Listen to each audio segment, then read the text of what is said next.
Welcome to this video entitled Type 2 Diabetes Mellitus. On day 1, Mr. KB, a 61-year-old builder, made an appointment with his general practitioner because he had felt increasingly tired over the last few weeks and it was starting to affect his work.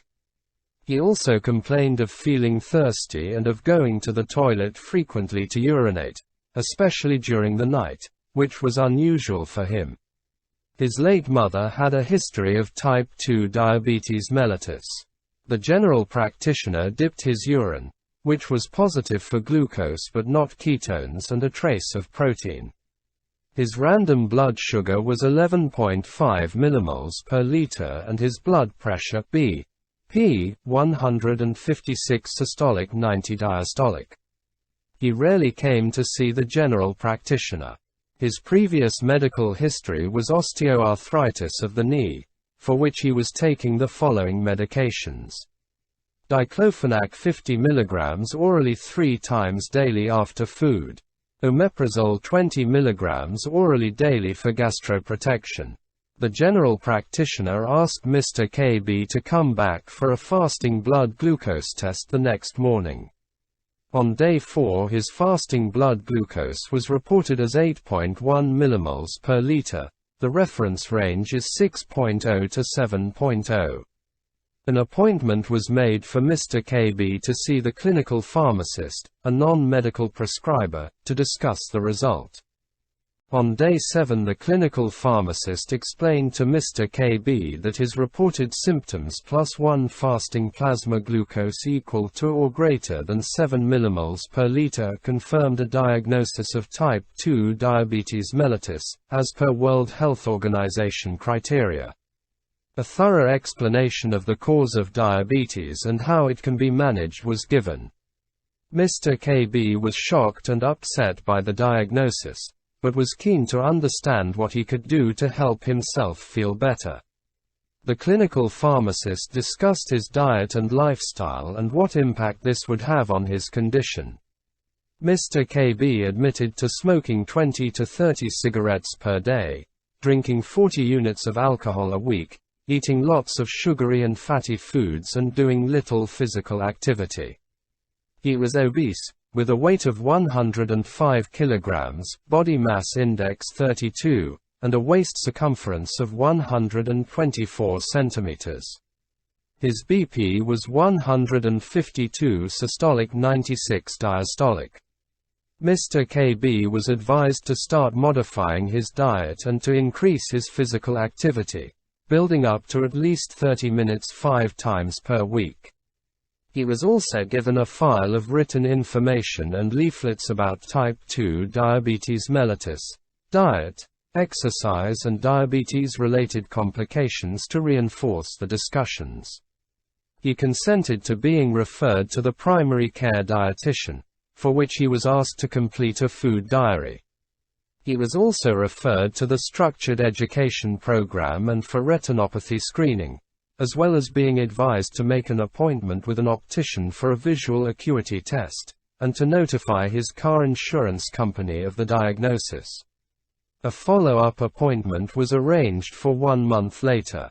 Question 1 reads, what risk factors does Mr. KB have for the development of type 2 diabetes mellitus?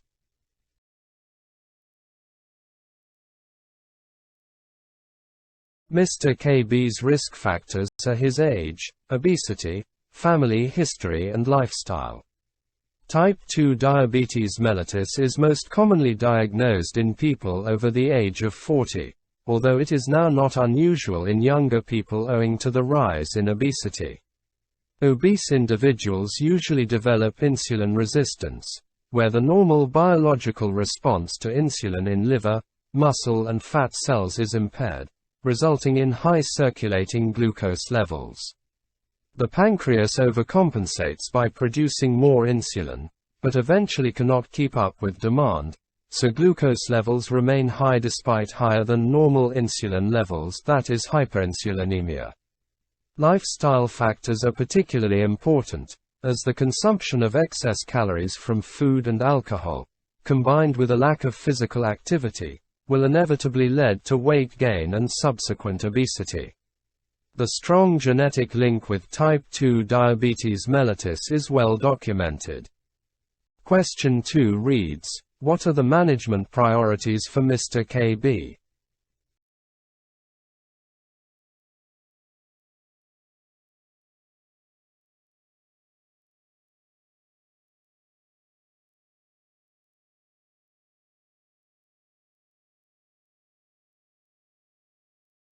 The management priorities are: A. Reduce his blood sugars.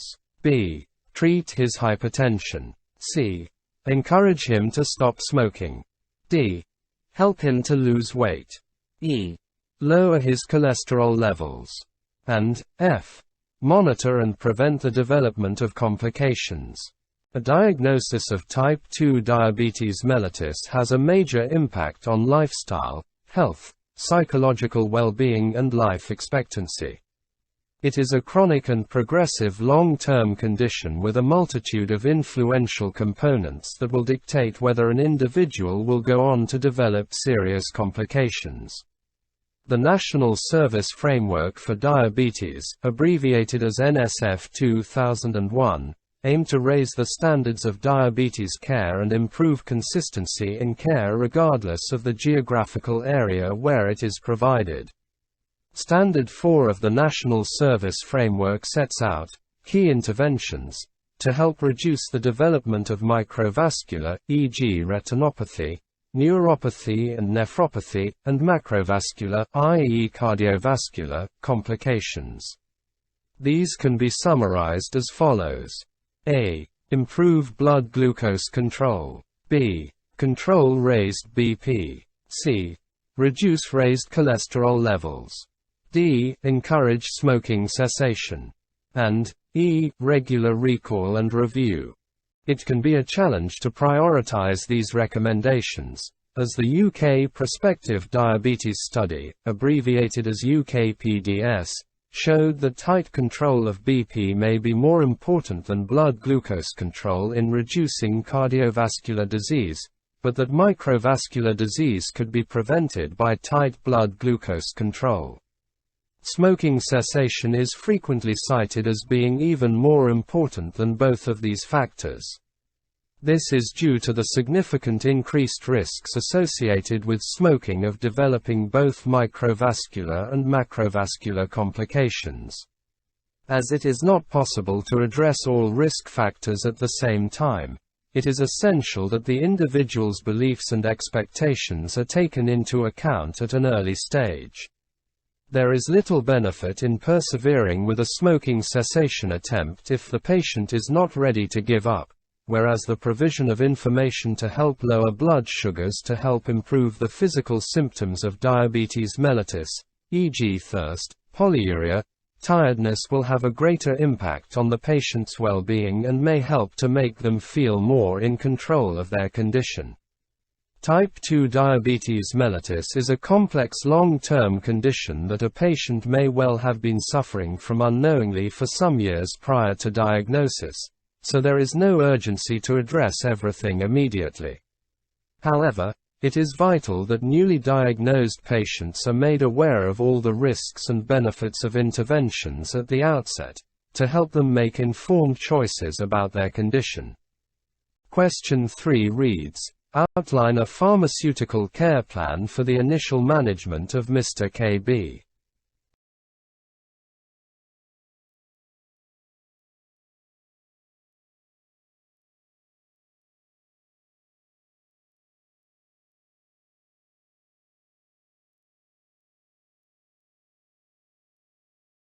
The pharmaceutical care plan for Mr. KB should include the following.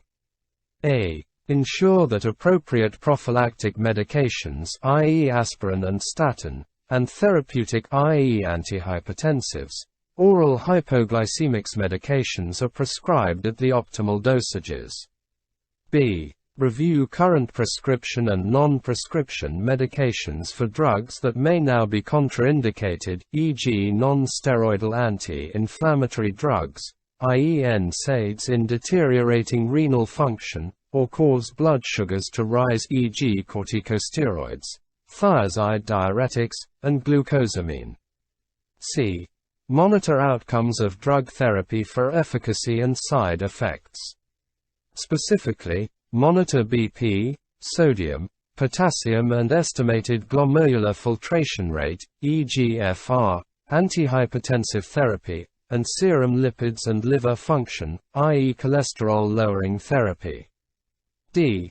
Counsel Mr. KB on his prescribed medicines.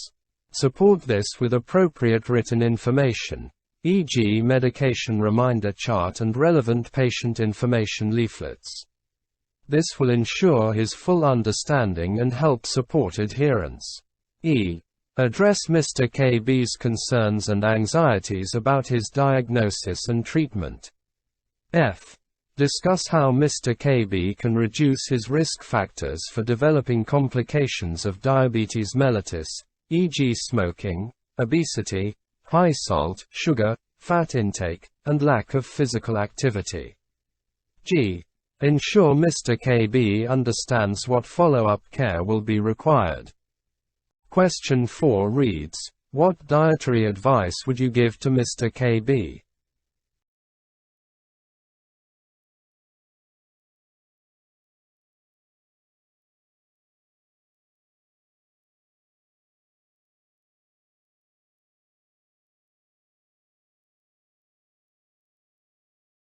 Mr. KB should be advised to reduce his sugar, fat and salt intake. He should include starchy carbohydrate foods, especially whole grain, eat more fruit and vegetables, oily fish at least twice a week, increase his fiber intake and drink alcohol in moderation. People with type 2 diabetes mellitus can eat the same healthy diet as recommended for everyone. They do not need to eat a restricted diet, and certainly do not need to purchase special, diabetic, or slimming foods, which are expensive and offer no benefit over ordinary foods. Mr. KB will still be able to eat sweet foods as an occasional treat, but he should opt for no added sugar or sugar-free diet drinks wherever possible. Mr. KB should be advised to eat regular meals throughout the day and aim for at least 5 portions of fruit and vegetables daily. He should aim to eat only healthy snacks, such as a piece of fruit or a handful of nuts, and to increase his fiber intake, which will help keep his digestive system healthy and improve satiety. He will need to reduce the fat in his diet, especially saturated fats, by choosing low-fat dairy products, spreads containing monounsaturated oils such as olive or rapeseed oils, removing excess fat from meat, and using low-fat cooking methods. He should aim to eat 2 to 3 portions of oily fish such as salmon, mackerel, sardines, trout, kippers, herring or pilchards each week. Mr. KB should use herbs and spices to flavor his food instead of adding salt. Finally, he should be advised to reduce his alcohol intake to a maximum of 28 units per week. Mr. KB is trying to lose weight, so he should reduce his daily calorie intake by eating more healthily, reducing his portion sizes and moderating his alcohol consumption. He should also aim to drink at least 8 cups of fluid per day, e.g. water, squash, tea, diet drinks, as keeping hydrated may help to suppress his appetite. Question 5 reads, would it be appropriate to prescribe Mr. KB an anti-obesity drug?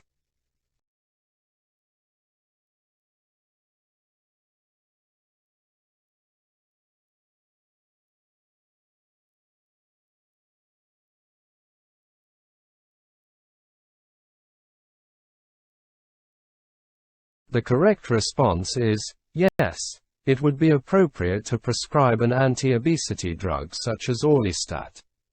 Orlistat, which reduces the absorption of dietary fat, could be prescribed for Mr. KB as he fulfills the NICE criteria with a BMI equal to or greater than 28 kg per meter squared in the presence of other risk factors such as type 2 diabetes mellitus, hypertension or hypercholesterolemia. Orlistat would need to be used in conjunction with dietary modification, and stopped if he did not lose at least 5% of his starting body weight at 12 weeks. Mr. KB should be warned about the unpleasant side effects associated with the drug, especially steatorrhea, flatulence, fecal urgency or incontinence, which usually occur as a result of not adhering to a low-fat diet. He should also be advised to contact the patient support program provided by the manufacturer. Sibutramine, a centrally acting appetite suppressant, would not be suitable for Mr. KB as it is contraindicated in those with uncontrolled hypertension. Question 6 reads, what information would you give Mr. KB about alcohol consumption now that he has type 2 diabetes mellitus?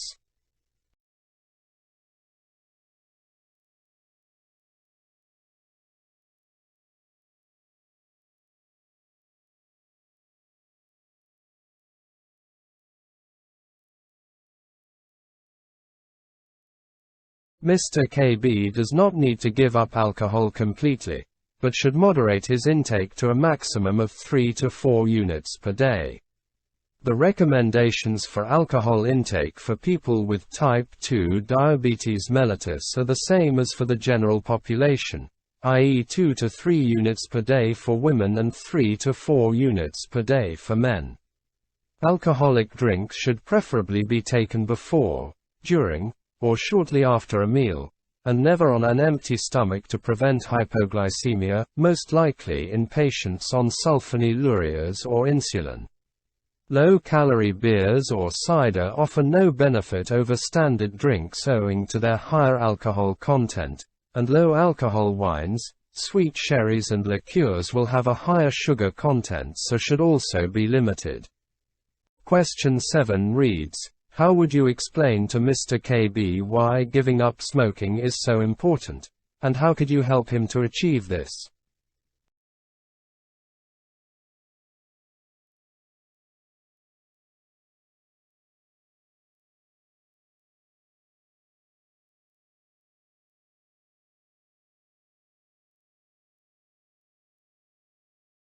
Mr. KB should be advised that by stopping smoking he will dramatically reduce the risk of developing diabetes-related complications, heart attack, stroke, kidney damage, or nerve damage. He should be offered nicotine replacement therapy, abbreviated as NRT, with regular follow-up for support. Smoking is known to promote atherosclerosis, increase BP, reduce oxygen supplies to the body's tissues, and may stimulate stress hormones, which in turn can raise blood glucose levels. People with diabetes already have up to a 5-fold increased risk of developing cardiovascular complications compared to those without diabetes. Smoking further increases this risk, as well as the risk of developing nephropathy and neuropathy. Mr. KB's smoking history should be assessed and the pros and cons of different nicotine replacement therapy products explained to enable him to choose the most appropriate.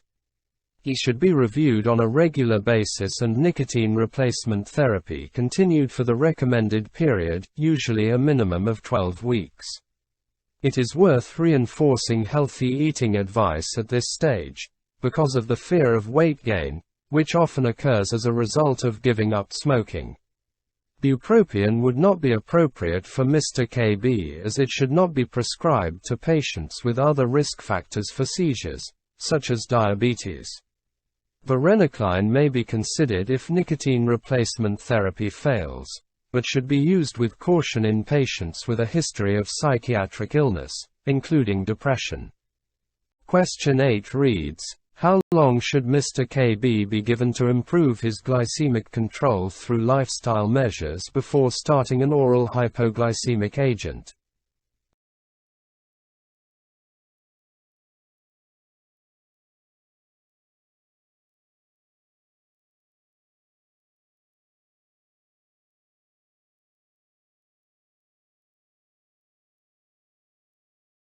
Mr. KB should be allowed up to 3 months to improve his glycemic control.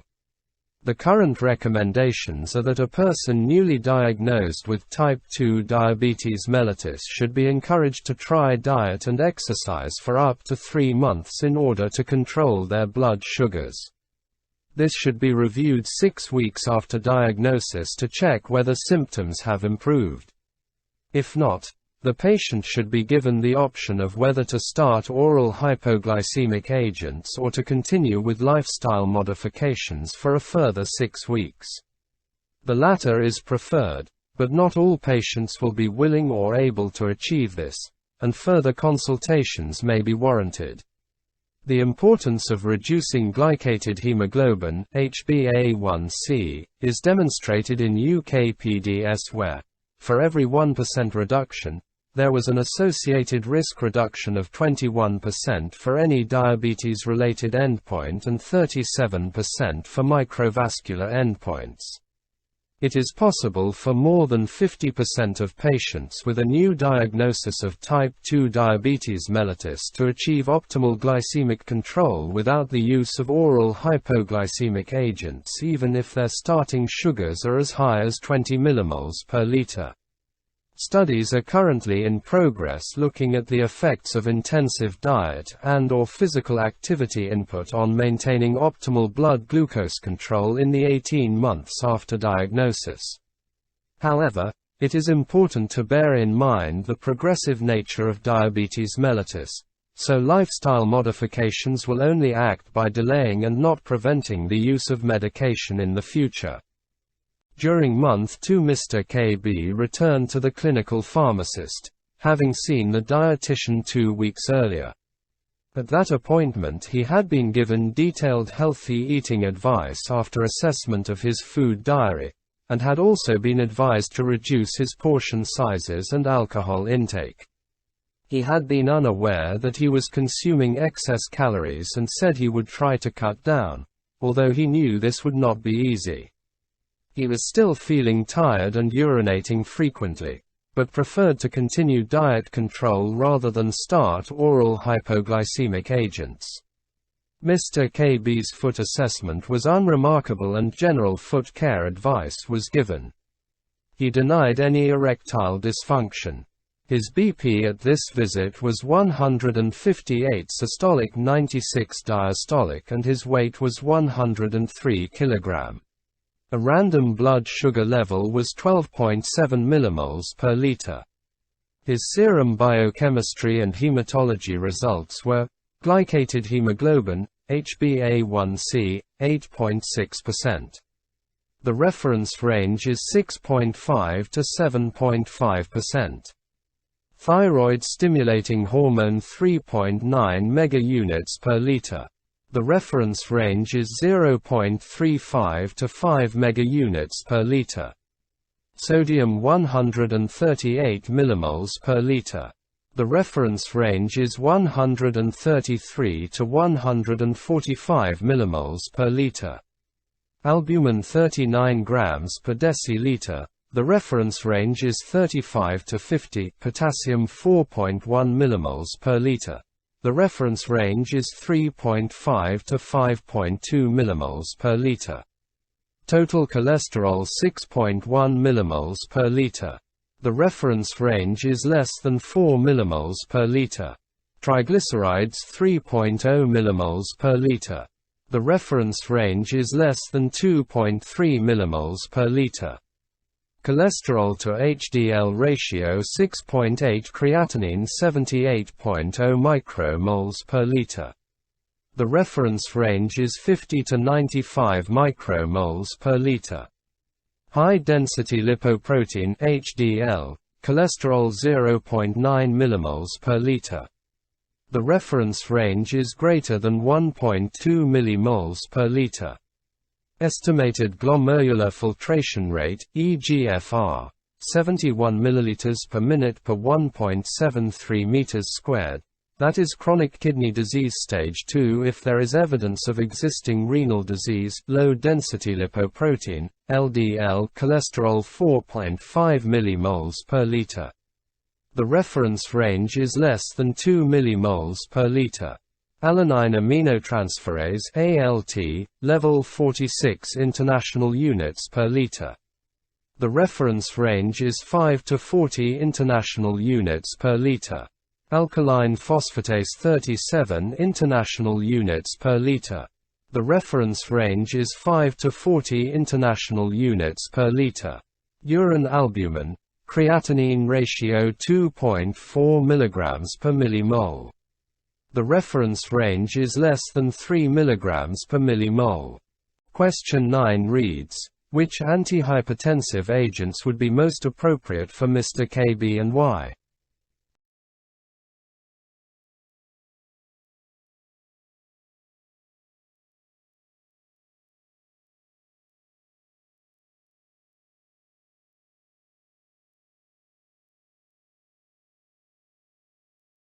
An angiotensin-converting enzyme inhibitor, ACEI, is an appropriate first-line antihypertensive for Mr. KB. NICE guidelines recommend an angiotensin-converting enzyme inhibitor as first-line antihypertensive treatment for a patient like Mr. KB, see Chapter 1. The BP target for patients with diabetes is less than 140 systolic 80 diastolic unless there is kidney, eye, or cerebrovascular damage, when the target is lowered to 130 systolic 80 diastolic. Angiotensin-converting enzyme inhibitors are known to have renoprotective effects that can prevent or slow the progression of renal disease. Where microalbuminuria is present, an angiotensin-converting enzyme inhibitor should be prescribed even in normotensive patients, as this will confer some benefit. Caution should be exercised in patients with suspected renovascular disease or where creatinine is already raised. Serum creatinine and electrolytes should be monitored within 1 to 2 weeks of starting an angiotensin-converting enzyme inhibitor and after each dose increase. The angiotensin-converting enzyme inhibitor should be stopped if a creatinine rise of greater than 20% persists, or if hyperkalemia occurs despite withdrawal of other suspect drugs, e.g. potassium-sparing diuretics.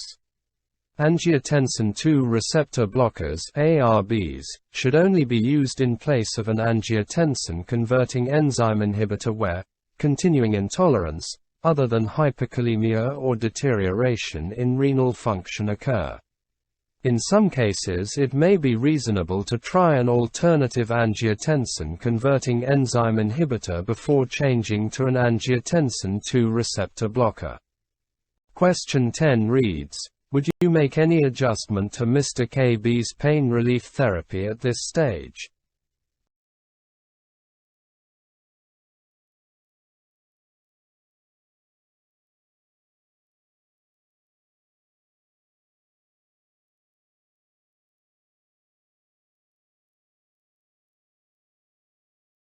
The correct response is, yes. His diclofenac should be stopped and replaced by a non-nephrotoxic analgesic such as paracetamol. Non-steroidal anti-inflammatory drugs can precipitate renal failure, especially in patients with renal impairment or renovascular disease. See also Chapter 8 on acute renal failure. They can also cause fluid retention, which will counteract the effect of antihypertensive therapy. It is therefore recommended that the concomitant use of angiotensin-converting enzyme inhibitors and non-steroidal anti-inflammatory drugs be avoided. Mr. KB's omeprazole therapy should also be stopped as it will no longer be necessary. Long-term diclofenac therapy at the dose taken by Mr. KB is also associated with a small increase in thrombotic events. Question 11 reads, what other drug therapy should be initiated?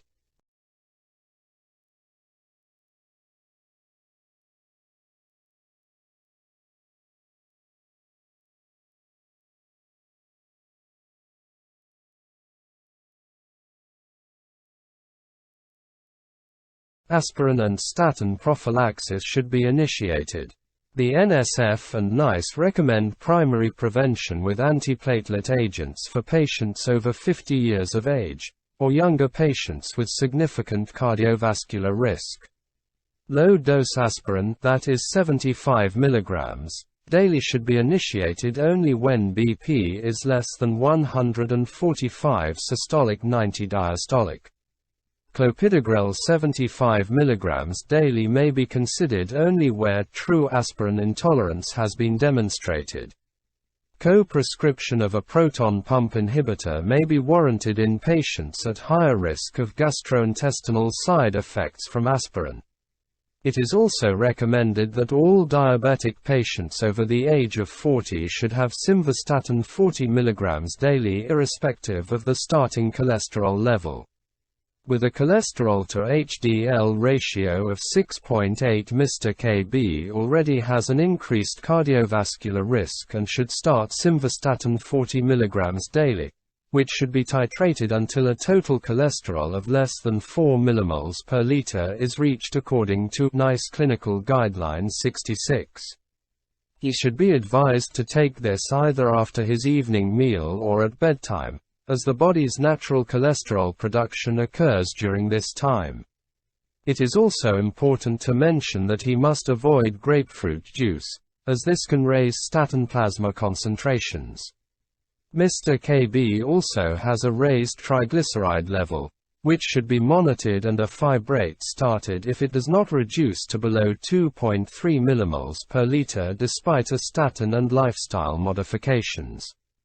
Highly concentrated omega-3 fish oils may also be an option to help lower his triglyceride levels. Question 12 reads, what monitoring would be necessary and when would you do this?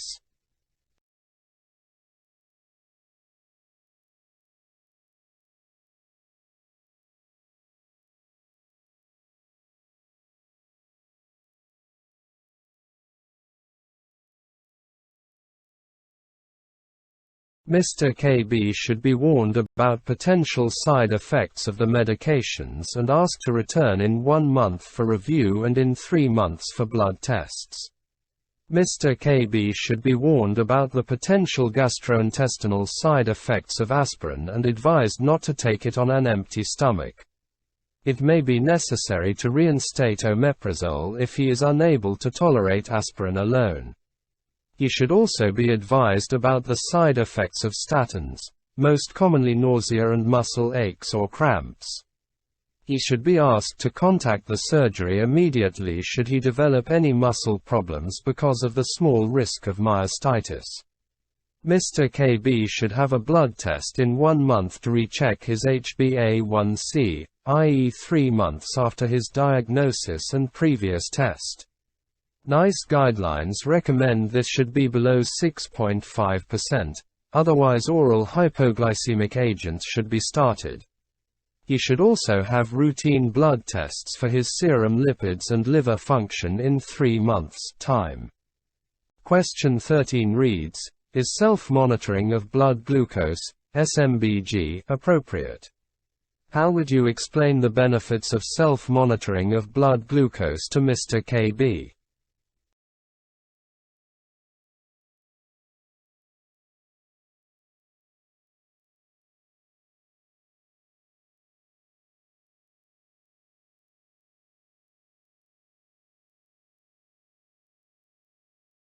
The correct response is, not at this stage, as Mr. KB is being treated by diet alone. If medication is started, there is a role for self-monitoring, particularly with sulfonylureas, which can cause hypoglycemia. It is essential with insulin therapy.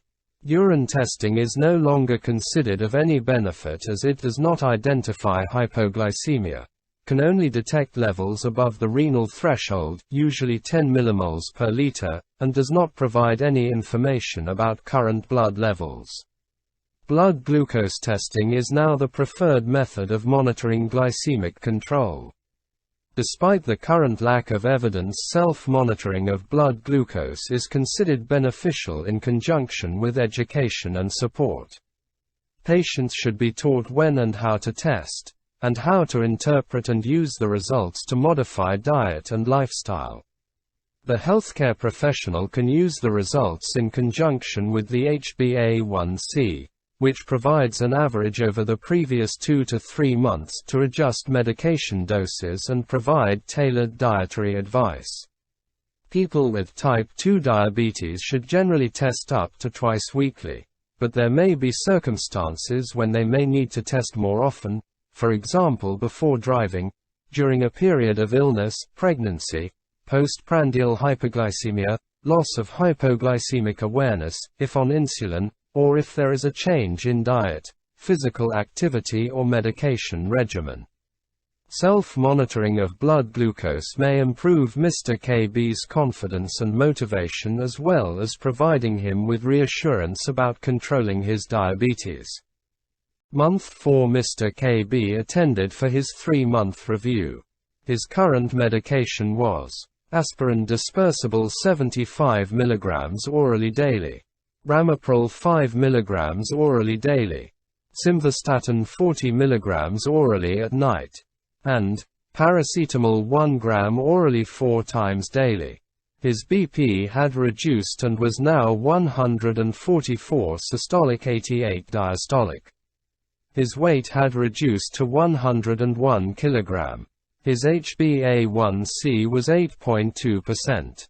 He admitted to stopping simvastatin after 5 days as his legs were aching. He said he would prefer to lower his cholesterol by modifying his diet, and felt that he was already taking enough tablets. Question 14 reads, how can the risks and benefits of statins be explained to Mr. KB so that he can make an informed choice about taking the drug?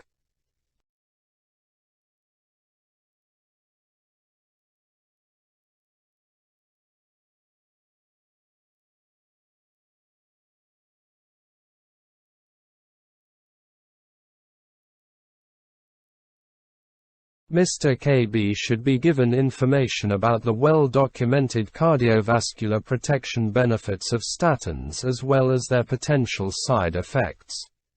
It is often helpful to show patients the cardiovascular disease risk tables that clearly demonstrate the benefits of lowering cholesterol levels. It will help to reassure the patient if you check his liver function and creatine kinase levels to demonstrate that he has come to no harm from the medicine. Repeating his cholesterol level will also allow him to recognize that diet alone is usually not sufficient to improve cholesterol levels. Starting at a lower dose and reviewing it after a few weeks may give him the confidence to restart the simvastatin. If this does not succeed, it may be necessary to try an alternative statin, again titrating from a lower dose.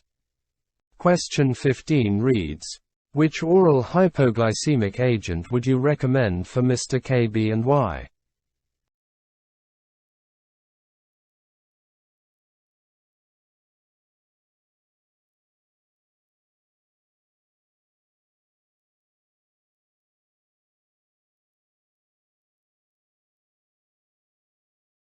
Metformin is recommended as the first-line treatment for Mr. KB, especially as his BMI is greater than 25 kg per meter squared. The UKPDS study clearly demonstrated that metformin is the drug of first choice in all type 2 diabetics unless contraindicated. Mr. KB has a creatinine level within the normal range and is overweight, so metformin should be started and titrated over time until the diabetic control is good or the maximum tolerated dose has been achieved. The commonest side effects that interrupt this are diarrhea and abdominal discomfort. If this occurs, the dose should be reduced to the previously tolerated dose, or the modified release formulation could be tried. Metformin should be stopped if Mr. KB's serum creatinine rises above 150 micromoles per liter or the eGFR falls to less than 30 ml per minute per 1.73 meters squared or during intercurrent illness where dehydration is likely, due to the rare side effect of lactic acidosis.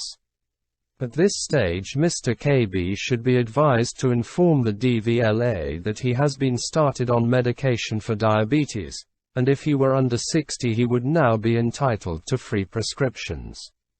Mr. KB should have his HbA1c checked every 2 to 6 months until good glycemic control is achieved, i.e. HbA1c 6.5 to 7.5%. Month 10 Mr. KB's HbA1c was now 7.5%, his total cholesterol was 4.8 millimoles per liter and his weight 92 kg. He had made many dietary changes and was now more active, walking for at least 30 minutes every day. He had given up smoking and cut down his alcohol intake to 28 units per week. He complained of a dry cough, which had persisted for the last few weeks. His current medication was aspirin dispersible 75 mg orally daily, metformin 1 gram orally twice daily, ramipril 10 mg orally daily, simvastatin 40 mg orally at night, and paracetamol 1 gram orally 4 times daily. Question 16 reads, what could be causing Mr. KB's cough, and what action would you take?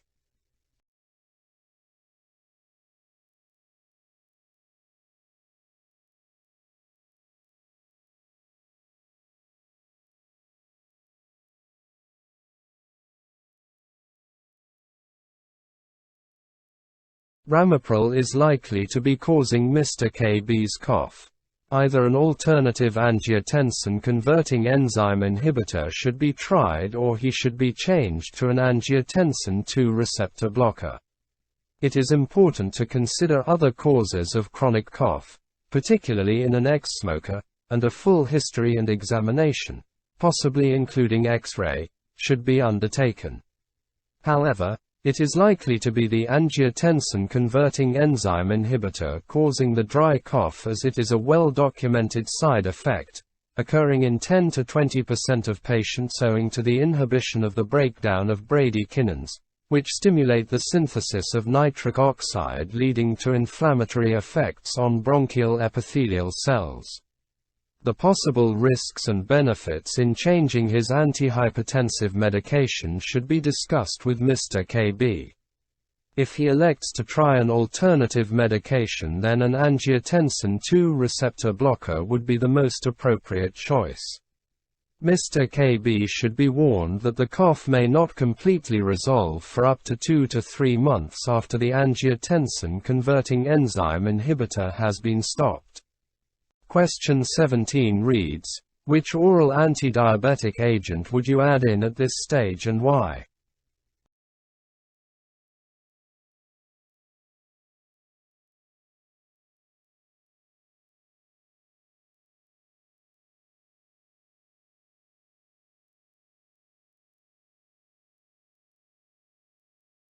A sulfonylurea such as gliclazide is an evidence-based second-line treatment. NICE recommends a sulfonylurea as the second-line drug of choice, either in combination with metformin or alone. Mr. KB should be warned that because of its mode of action this drug frequently causes weight gain, and he should be reminded of the need to adhere to his diet and lifestyle measures. He should also be educated about how to recognize and manage hypoglycemia, which is a common side effect of sulfonylureas. Self-monitoring of blood glucose should be started at this point so that Mr. KB can check his sugar levels, especially prior to driving or operating heavy machinery. This will help to avoid unexpected hypoglycemia. An alternative option at this stage is a rapid-acting insulin secretagogue, such as nataglanide or repaglanide, which can be taken shortly before each main meal, thereby offering greater flexibility for those with irregular lifestyles. If hypoglycemia is a particular problem with sulfonylureas, then a thiazolidinedione or a dipeptide L-peptidase type 4, abbreviated as DPP4, inhibitor can be substituted at this stage. Year 5 Mr. KB attended for his annual review. His BP was 148 systolic, 86 diastolic, and his HbA1c 8.0%. His weight had increased to 97 kg. He had struggled to maintain his weight loss as he found it hard to stop snacking now that he was no longer smoking. He was worried that he might be started on insulin at this appointment. His current medication was aspirin dispersible 75 mg orally daily, ramipril 10 mg orally daily, simvastatin 40 mg orally at night, bendroflumethiazide 2.5 mg orally each morning, metformin 1 gram orally twice daily, paracetamol 1 gram orally 4 times daily, and gliclazide 160 mg orally twice daily. Question 18 reads, what further treatment options could Mr. KB try before starting insulin?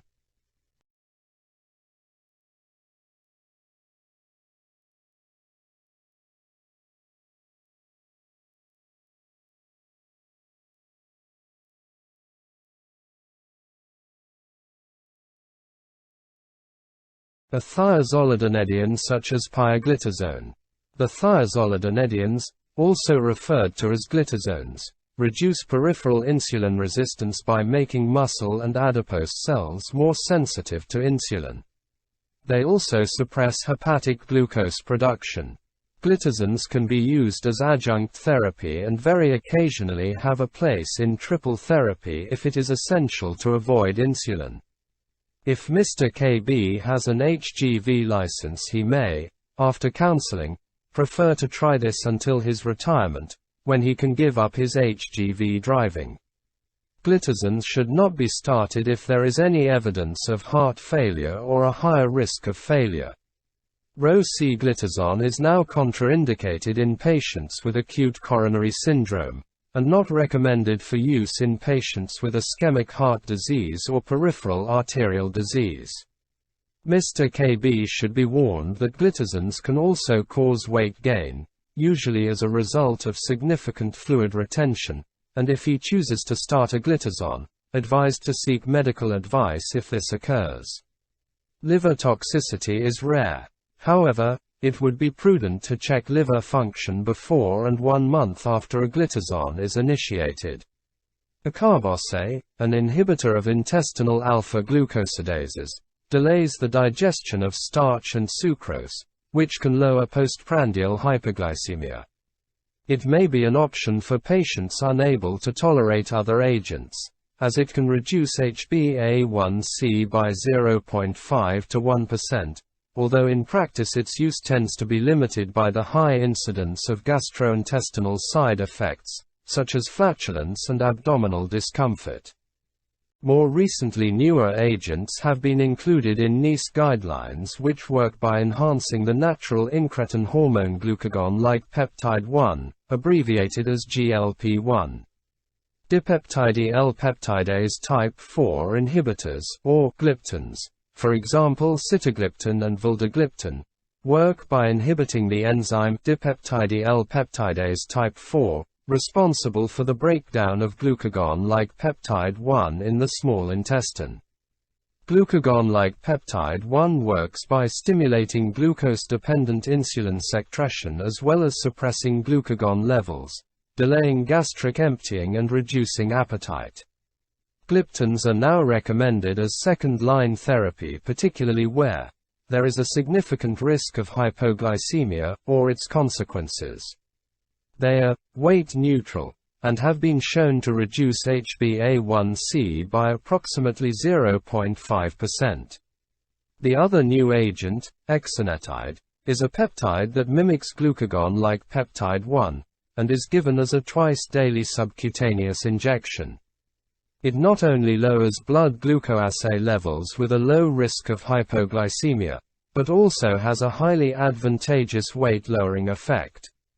It can be added to metformin and a sulfonylurea when HbA1c equal to or greater than 7.5% and BMI equal to or greater than 35 kg per meter squared in people of European descent, with adjustment for other ethnic groups, and problems associated with high weight, or if BMI less than 35 kg per meter squared and insulin is unacceptable due to occupation, or weight loss would benefit other comorbidities. Question 19 reads, what else could be added to Mr. KB's antihypertensive regimen to achieve optimum control?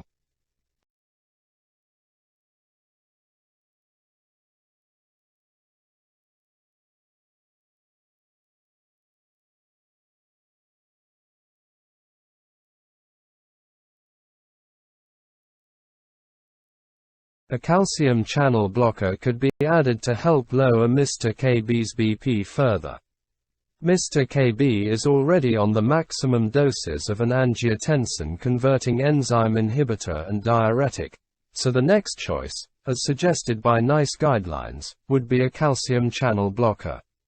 There are other drugs that would be regarded as third-line choices, and the decision may be guided by the individual patient and any additional symptoms.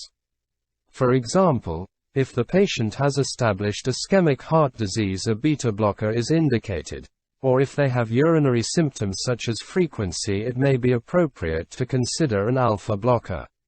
However, it is important first to check that Mr. KB is actually taking his medication as prescribed, before adding another agent, as non-adherence may explain his uncontrolled BP. Question 20 reads, what are the benefits and risks of starting insulin in the patient, and how would you allay his fears?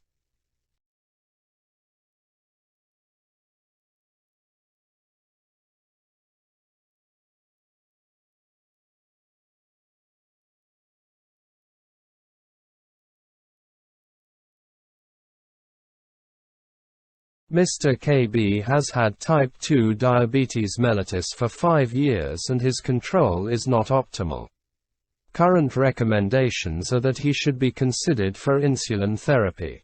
Most patients are initially frightened at the thought of starting insulin. The benefits to Mr. KB will need to be explained in clear terms, detailing the reduction in his risk of developing the complications of diabetes mellitus.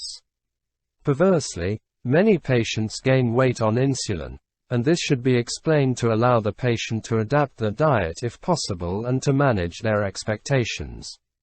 If possible, the concept of insulin should be introduced at an early stage in the course of the disease to help patients to come to terms with this. Dummy insulin pens should be demonstrated, and needles shown and even tried so that the patient can gain a better understanding of the process and dispel the myths about injecting. It is important to remember that this is not a medical emergency, and the clinician has time to address the patient's anxieties before commencing insulin. Mr. KB would need to monitor his blood glucose levels for a period before converting to insulin, so that the pattern of highs and lows can be established. It may also be necessary at this stage to refer him back to a dietitian to optimize his diet. A decision can then be made about which insulin regimen is most suitable. The usual options will be a once-daily injection of an intermediate-acting insulin or a long-acting analog insulin, or a twice-daily injection of biphasic insulin. Question 21 reads, what insulin preparation would you recommend for Mr. KB?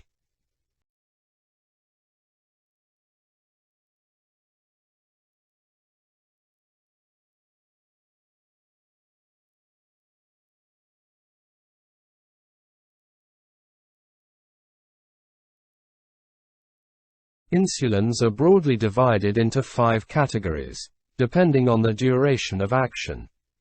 A. Rapid-acting. B. Short-acting. C. Intermediate-acting. D. Long-acting. And E. Biphasic. Mr. KB has not achieved optimum glycemic control on maximum oral therapy and so should be offered insulin as the next step, unless his lifestyle or beliefs prohibit this. Local experience, patient preference and relative costs will guide the choice of insulin and regimen. Mr. KB should be allowed to choose a pen device that suits his needs and that he feels comfortable using. This will then dictate which insulin can be used. At this point the patient must be confident with home monitoring of blood sugars and have received clear guidance on altering the insulin dose appropriately. In general, 10 units of intermediate or long-acting insulin is a good starting point, with dose increases every 3 days to achieve optimal fasting sugars between 4 and 6 micromoles per liter. Mr. KB should be advised how to recognize and manage hypoglycemia, and ensure that he carries glucose tablets or glucogel at all times. It is recommended that oral treatment be continued when insulin is started, especially metformin, as this will help reduce some of the weight gain associated with insulin use. Mr. KB could reduce the dose of gliclazide once his sugars have improved, with a view to stopping completely, as it is unlikely to be having any effect at this stage. However, if his sugars deteriorate dramatically after its withdrawal, then gliclazide can always be reinstated. Mr. KB should have regular follow-ups during his insulin titration, some of which can be via the telephone, as it may take several consultations to achieve good control. Thank you.